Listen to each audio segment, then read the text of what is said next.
Hi, it's Monique, the work from home mogul. I'm back at you with another video about Poshmark. I did a semi-silent live show every day, 7 days in a row. And I'm going to tell you all about what happened and what came of it. And our special guest today is Beach Betty. Poshmark Live. Is it worth it? How much did I sell? Should you be doing it too? Stay tuned.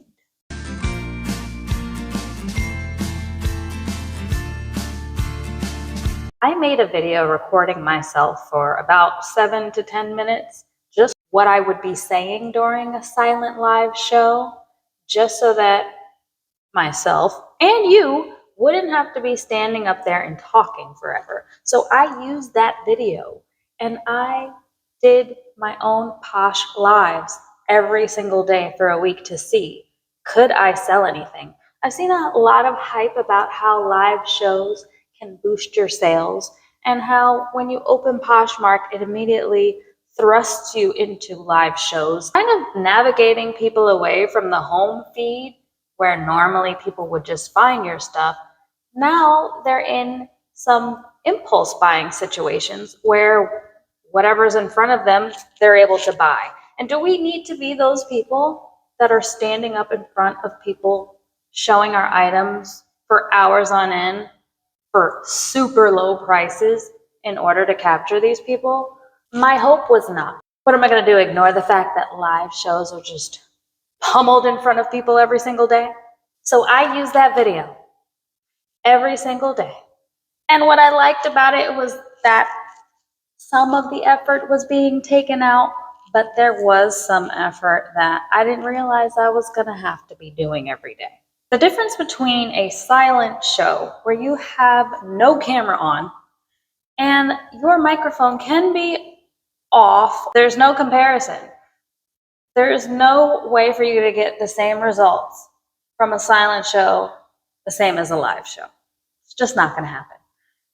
The times I've done silent shows, I've had 3, maybe 4 people in the room, whereas my live shows, every few minutes, it's 10, 15 people. They're not all staying, but there's so many more people coming through that potentially can stay when you have a live show. Does that mean that you have to put your face live? Absolutely not. You can have a poster, you can have a background, you can have a clothing rack, but your camera is on. There's no way to turn it off. So what I did is I had a little piece of paper that said, "Welcome to the Mo Show. Ask questions, look at the tray, let me know what you want to bid on." And I just had my tripod set up to stare right at that piece of paper for an hour or more. I put that YouTube video that I will link in the description. I had it running on repeat when I was not in the house, whenever I would need to go out for an errand or to do a gig or whatever I was doing. Because I was doing it when I was at home, just being silent in the background, trying to get my own work done. And I will tell you, it was so annoying hearing my voice over and over and over and over again. Now, during these sessions, I did have to have another phone with me.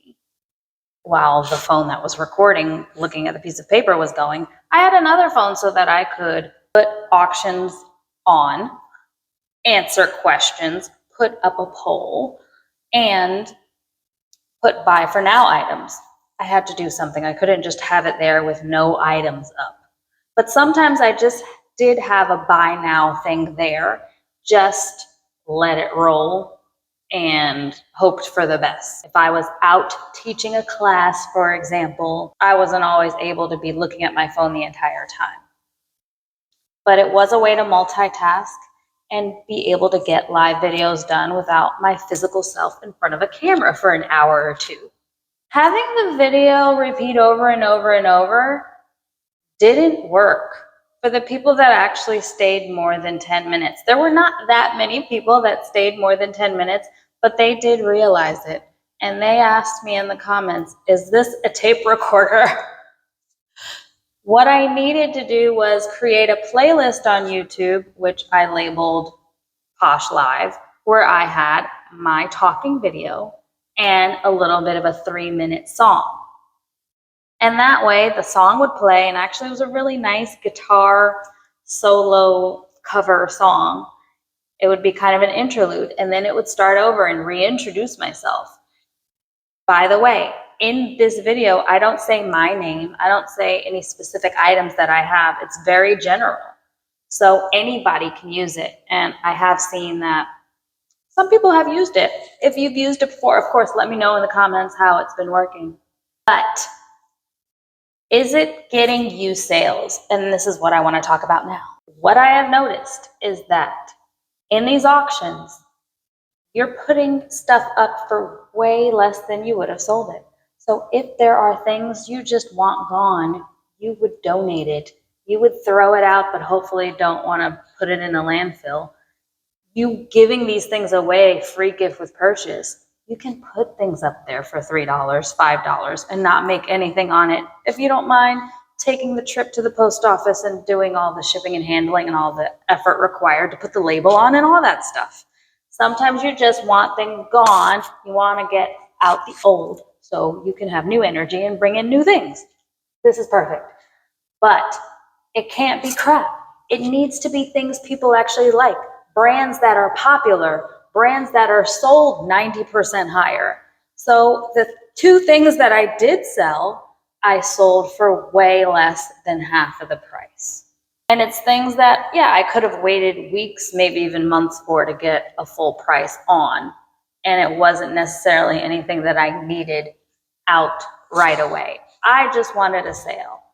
I thought, all right, I've got 7 days. If I do a live show in the morning and at night, sell $25 each show for $50 a day. I had this in my head, like make a few $100. That did not happen. I sold exactly 2 things. I think one for $10, one for $20, and that was it. And because I was doing these shows whenever I left the house, sometimes it was once a day, sometimes it was twice. I did get some complaints from one of my 70,000+ followers that they were getting too many notifications. So that was annoying them. I did put the things with the most likes in the show so that the most notifications would go out. So a couple of people got annoyed. Probably doesn't matter. But because after 7 days I only sold 2 things, I don't need to annoy people because it's not worth doing this every day. Is it worth doing once or twice a week? I think so, and let me show you why. As you can see by my screenshot, these are how many people came through. I had, from the buy now listings I put up, many likes on that one item. No one bought it, but more people liked it, which means whenever I drop the price 10%, they will get a notification. Way more followers than I would have gotten on a normal hour of the day. As a Poshmark ambassador, I'm getting maybe 10, 20 new followers a day just because.